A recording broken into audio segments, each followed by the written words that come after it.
என் பதிவுகள் பலருக்கு வருத்தத்தை ஏற்படுத்தியிருக்கலாம், சிலருக்கு கோபம் வந்துருக்கலாம், பல பேர் போர் அடிக்க நினச்சிருக்கலாம். புரியுது. அப்படி நினைக்கிறவங்க என்ன விட்டுருங்க, என்னை ஒதுக்கி விட்டுருங்க. நான் செய்கிறது ஒரு ஆவணம். நான் கொஞ்ச நாள் செத்துருவேன்.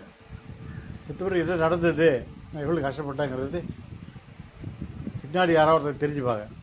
எதுக்காவது தேடுறவங்க தெரிஞ்சுக்கலாம். அதுக்காக தான் நான் பதிவு பண்ணுறேன். அது எனக்கு மருந்து கிடையாது, வைத்தியம் கிடையாது. இந்த வாழ்க்கையை வாழ்ந்துடணும். இந்த வாழ்க்கையில் எப்படி வாழறது? படுத்த படுக்கையாக வாழலாம். இல்லை சொல்கிறது படுத்த படுக்கையாக வாழலாம். அந்த வாழ்க்கைக்கு நான் எப்படி தயாராகிறது? படுத்த படுக்கை வாழ்க்கை எப்படி இருக்கும்? சரி, நீங்களே பிடி பண்ண முடியல, என்கிட்ட கேட்கணும். இல்லை, செத்து போகிறது பெரிய பிரச்சனை இருக்குது.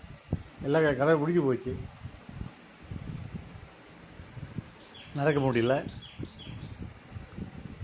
யூரின் ப்ராப்ளம், மோஷன் ப்ராப்ளம், இதுக்கு மேலே என்ன இருக்குது? இவ்வளோ பிரச்சனை இருக்குது. இதுக்கு நான் வைத்தியம் பண்ணிக்கிட்டு ட்ரீட்மெண்ட் எடுத்துக்கிட்டு வாழணும்னு என்ன அவசியம் இருக்குது? பல பேருக்கு புரிய முடிய மாட்டுறாங்க.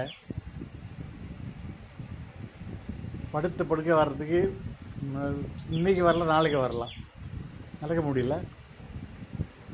படுத்த படுக்க விழுந்துட்டுனா யாரால் என்ன பண்ண முடியும்? இதுக்கு பிடிக்காத வாழ்க்கை. அது பண்ணவே ஒரு நோயாளி.